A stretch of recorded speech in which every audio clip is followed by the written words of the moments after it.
Queridos irmãos, nesse tempo de retiro da Páscoa, nessa Sexta-feira Santa, queremos meditar sobre a Palavra do Senhor. Dia 15 de abril, Sexta-feira da Paixão, queremos nos deixar interpelar, transpassar pelo coração aberto de Jesus. Hoje é o dia em que o Senhor casa com a humanidade, casa com cada uma das nossas almas, se une para sempre, de forma definitiva, com cada uma das nossas histórias, das nossas humanidades feridas e nos desposa. Ele é despojado para nos desposar. E hoje a comunidade vive um grande silêncio para além do tempo de jejum. São ofícios que se chamam ofícios das trevas, que cantam essa dor do rei que dorme, do rei que adormeceu, porque se deixou crucificar na cruz. Então rezemos ao longo de todo esse dia e deixemos ecoar a palavra de Deus no nosso coração, deixemos que a palavra de Deus possa ressoar no nosso coração para que ela possa verdadeiramente nos transfigurar. Na leitura do nosso livro de vida, a vida pela fé, pessoal, comunitária e eclesial, número 140. A vida se encarna nos nossos atos particulares. Jesus lhe disse: porque vistes, crestes, mas felizes dos que viram e creram. A fé do seu coração não se apoia nos seus sentidos, nem no sentido natural da sua visão. Ela é um ato de confiança sem ter prova humana tangível. Romanos 10, 8 a 10. Mas o que diz ela? Ao teu alcance está a palavra, em tua boca e em teu coração, a saber, a palavra da fé que nós pregamos. Porque se confessares com a tua boca que Jesus é o Senhor e creres em teu coração que Deus o ressuscitou dentre os mortos, serás salvo. Pois quem crê de coração obtém a justiça, e quem confessa com a boca a salvação. Romanos 10, 13 a 14. Todo aquele que invocar o nome do Senhor será salvo. Mas como poderiam invocar em quem não creram? E como poderiam crer naquele que não ouviram? É a palavra de Deus que desencadeia a fé em nós. E os atos de fé passam dos ouvidos ao coração e do coração à boca, de onde vem toda a importância do louvor público. Todo o seu ser deve ser evangelizado, toda a sua pessoa participa nesta vida em Deus.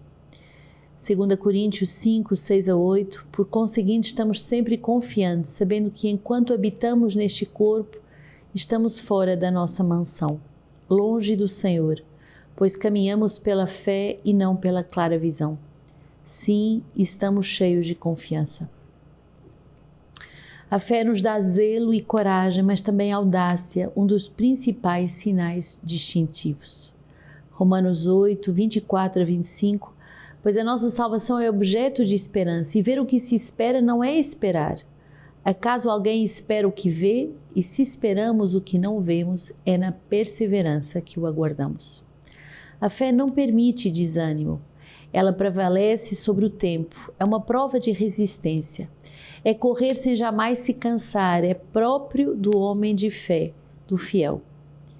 Hebreus 11, 1, a fé é garantia dos bens que se esperam, a prova das realidades que não se veem. Hebreus 11, 3, é pela fé que compreendemos que os mundos foram organizados por uma palavra de Deus. Por isso é que o mundo visível não tem sua origem nas coisas manifestas. E confessares com a tua boca que Jesus é o Senhor e creres em teu coração que Deus o ressuscitou dentre os mortos, serás salvo. Pois quem crê de coração obtém a justiça, e quem confessa com a boca a salvação. Peçamos esta conversão do nosso olhar, pois a fé provoca uma transformação. São João da Cruz, a fé escura a noite, ilumina a alma, que também é noite escura. Hebreus 11, 6.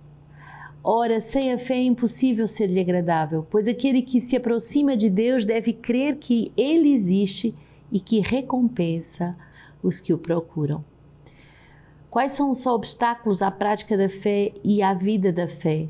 A palavra de Deus nos responde, são os fardos e o pecado. Hebreus 12, 1-3, portanto também nós, com tal nuvens de testemunhas ao nosso redor, rejeitando todo o fardo e o pecado que nos envolve, corramos com perseverança para o certame que nos é proposto, com os olhos fixos naquele que é o iniciador e o consumador da fé, Jesus, que, em vez de a alegria que lhe foi proposta, sofreu a cruz, desprezando a vergonha, e se assentou à direita do trono de Deus. Considerai, pois, aquele que suportou tal contradição por parte dos pecadores, para não vos deixardes fatigar pelo desânimo das vossas almas. Pratiquemos então esta fé com constância. A vida contemplativa é importante para não desviar o nosso olhar do chefe da nossa fé, Cristo. Senão, entramos facilmente num desânimo e acabamos por nos apoiar sobre os nossos sentidos. Concílio de Trento. Pela fé, a alma conhece o seu sofrimento, o seu pecado e a sua impossibilidade de se salvar a si mesmo sem o socorro de Deus. E ao mesmo tempo conhece a salvação que Deus lhe dá desde agora. 2 Coríntios 6:2, pois ele diz, no tempo favorável eu te ouvi, e no dia da salvação vim em teu auxílio. Eis agora o tempo favorável por excelência, eis agora o dia da salvação. Pela fé, o homem cristão reencontra seu equilíbrio no tempo e no espaço. Isso se dá porque esta virtude não somente traz a memória do passado, como antecipa o futuro, já que está inteiramente voltada para os bens celestes. Ela é também uma atenção ao presente. Por isso, a nossa fé está centrada em Cristo, que é o mesmo ontem, hoje e eternamente. Hebreus 13:8, Jesus é o mesmo ontem, hoje e Ele o será para sempre. Então, esse número 140 que vai falar da nossa fé como algo de pessoal, como de algo de comunitário também eclesial. Sem fé não é possível agradar a Deus. E sem a fé viva, sem a fé ativa, caímos rapidamente em sentimentos, numa visão natural das coisas e não podemos fazer a vontade de Deus. Acreditar sem ter provas tangíveis, acreditar se deixando guiar pela fé e a fé pura. E por isso devemos aprender a fazer atos de fé que passam dos ouvidos ao coração e do coração à boca. E por isso é muito importante aprender a proclamar a vitória de Deus, a proclamar o louvor na Assembleia. De modo muito particular, vivemos isso todos os momentos de laudes, vivemos isso de uma forma muito bonita no ofício de vésperas da ressurreição. Por isso, aquele que vive da fé tem traços distintivos de zelo, de coragem, de uma corrida incansável. Quem vive da fé não desanima. Quem vive da fé corre sem jamais se cansar. Quem vive da fé, mesmo na noite escura, é iluminado pela luz da fé. Então a fé nos traz constância, a fé nos faz entrar na união com Deus e a fé nos faz experimentar o socorro de Deus, que na hora favorável age, que na hora favorável recebe a graça de Deus. E é muito bonita essa palavra desse número que diz: o homem de fé reencontra o seu equilíbrio no tempo e no espaço, graças à fé. Quantas pessoas desequilibradas no tempo ou no espaço porque perderam a fé ou porque nunca receberam esse dom da fé. A nossa fé é aquilo que nos permite verdadeiramente essa vida de constância, de ânimo, de alegria, de zelo pelo Evangelho. Isaías 52:13 e 53:12. Eis que o meu servo há de prosperar, ele se elevará, será exaltado, será posto nas alturas, exatamente como multidões ficaram plasmadas à vista daquele. Tão desfigurado estava o seu aspecto e a sua forma não parecia a de um homem. Assim agora nações numerosas ficaram estupefatas a seu respeito. Reis permaneceram silenciosos ao verem coisas que não lhe haviam sido contadas e ao tomarem consciência de coisas que não tinham ouvido. quem creu naquilo que ouvimos e a quem se revelou o braço do Senhor. Ele cresceu diante dele como um renovo, como uma raiz que brota de uma terra seca. Não tinha beleza nem esplendor que pudesse atrair o nosso olhar, nem formosura capaz de nos deleitar. Era desprezado e abandonado pelos homens, um homem sujeito à dor, familiarizado com a enfermidade, como uma pessoa de quem todos escondem o rosto, desprezado. Não fazíamos nenhum caso dele. E ao mesmo tempo eram as nossas enfermidades que ele levava sobre si, as nossas dores que ele carregava. Mas nós o tínhamos como vítima do castigo, ferido por Deus e humilhado, pois ele foi traspassado por causa das nossas transgressões, esmagado em virtude das nossas iniquidades. O castigo que havia de trazer-nos a paz caiu sobre ele. Sim, por suas feridas fomos curados. Todos nós, como ovelhas, andávamos errantes, seguindo cada um em seu próprio caminho, mas o Senhor fez cair sobre ele a iniquidade de todos nós. Foi maltratado, mas livremente humilhou-se e não abriu a boca, como um cordeiro conduzido ao matadouro, como uma ovelha que permanece muda na presença dos tosqueadores. Ele não abriu a boca. E após a detenção e o julgamento foi preso. Dentre dos seus contemporâneos, quem se preocupou com o fato dele ter sido cortado da terra dos vivos, de ter sido ferido pela transgressão do seu povo? Deram-lhe sepultura com os ímpios, e o seu túmulo está com os ricos, se bem que não tivesse praticado violência, nem tivesse havido engano em sua boca. Mas o Senhor, Deus, quis feri-lo, submetê-lo à enfermidade. Mas se ele oferece a sua vida como sacrifício pelo pecado, certamente verá uma descendência. Prolongará os seus dias e por meio dele o desígnio de Deus há de triunfar. Após o trabalho fatigante da sua alma, verá a luz e se fartará. Pelo seu conhecimento justo, meu servo justificará a muitos e levará sobre si as suas transgressões. Eis porque lhe darei um quinhão entre as multidões, com os fortes repartirá os despojos, visto que entregou a sua alma à morte e foi contado com os transgressores, mas na verdade levou sobre si o pecado de muitos e pelos transgressores fez intercessão. Homem sujeito à dor, homem que recebeu sobre si todos os nossos sofrimentos, todas as nossas iniquidades, todo o nosso pecado, e com as suas chagas curou as nossas feridas. Hoje não há muitas palavras a dizer, mas se não contemplarmos esse grande amor de Deus, que aceita o pecado da humanidade, que aceita ser ferido, transpassado, maculado no seu corpo, chagado no seu corpo, para que nós tenhamos a cura, para que nós tenhamos a vida. E porque obedeceu, porque se confiou ao amor do Pai, porque não fez a sua vontade, terá uma descendência. Fracassos atravessadas, vidas fecundadas. O mistério do Cristo sofredor.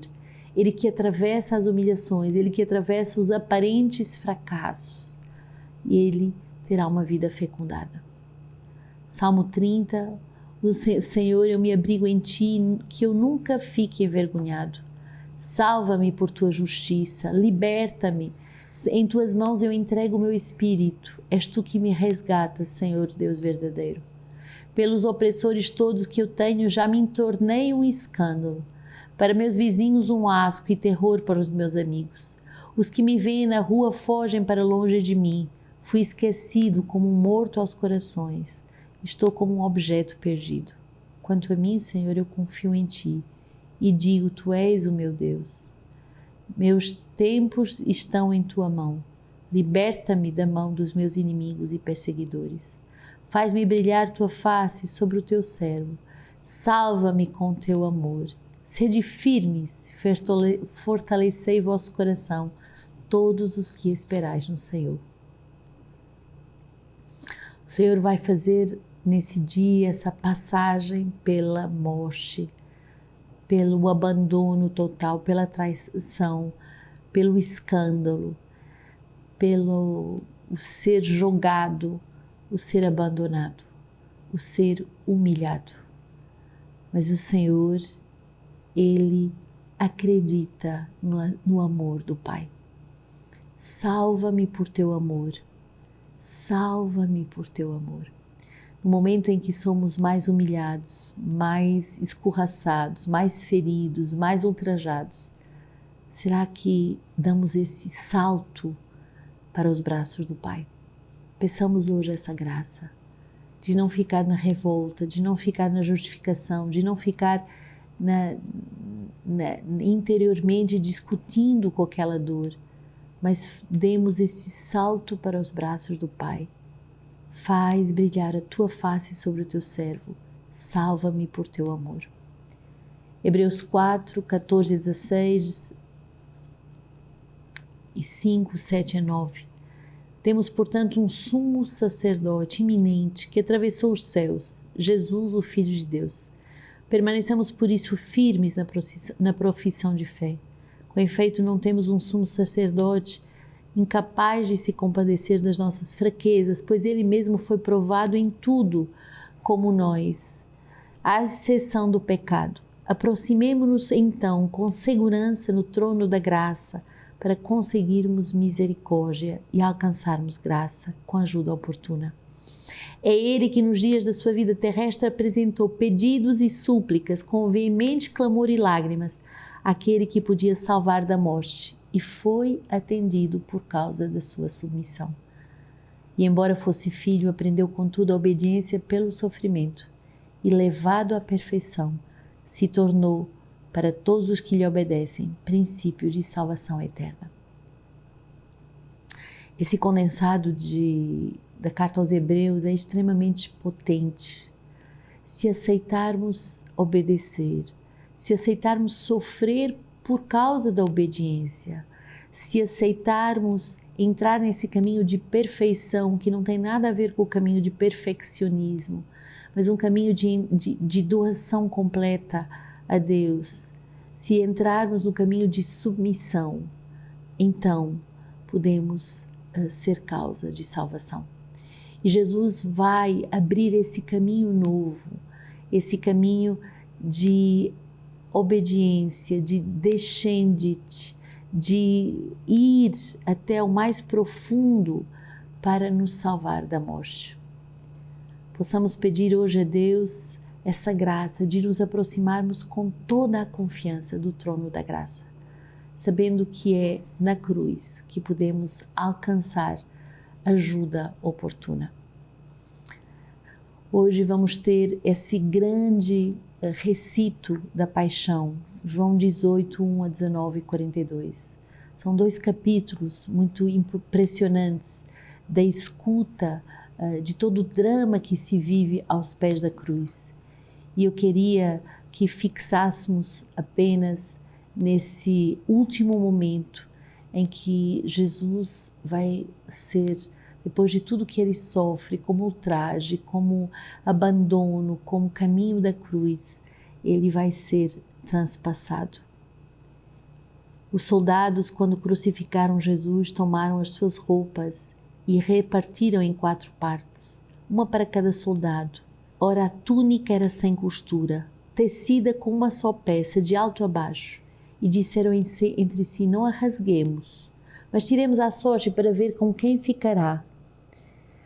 Isto a fim de se cumprir a escritura que diz: repartiram entre si minhas roupas e sortearam minhas vestes.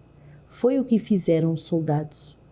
Mas perto da cruz de Jesus permaneciam de pé sua mãe, a irmã de sua mãe Maria, mulher de Clopas, e Maria Madalena. Jesus, então, vendo sua mãe e perto dela o discípulo a quem amava, disse à sua mãe: mulher, eis aí o teu filho. E depois disse ao discípulo: eis aí a tua mãe. E a partir dessa hora o discípulo a recebeu em sua casa. Depois, sabendo que Jesus, que tudo estava consumado, para que se cumprisse as escrituras até o fim, disse: tenho sede. Estava ali um vaso cheio de vinagre, e fixando então uma esponja embebida de vinagre num ramo de íssopo, levaram-no à sua boca. Quando Jesus tomou o vinagre, disse: está consumado. E inclinando, entregou o seu espírito. Nesse dia, contemplemos com amor essa entrega de Jesus, entrega até o fim. Ele dá tudo, dá a sua mãe, dá a sua vida, dá a igreja, dá o Espírito. E São João Crisóstomo vai nos dar uma palavra muito bonita dizendo assim: do seu lado saiu sangue e água. Não quero que, querido ouvinte, que trates com superficialidade o segredo de tão grande mistério. Devo te explicar o significado místico e profundo. Disse que esta água e este sangue são símbolos do batismo e da Eucaristia. E foi destes sacramentos que nasceu a Igreja. É pelo banho da regeneração e pela renovação do Espírito Santo.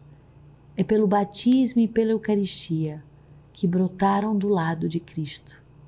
Pois Cristo formou a Igreja do seu lado transpassado. Assim como do lado de Adão foi formada Eva, sua esposa. Que o Senhor nos dê essa graça de o contemplarmos hoje com o seu coração transpassado, com o seu coração aberto, de onde jorra sangue e água, de onde jorra a sua misericórdia.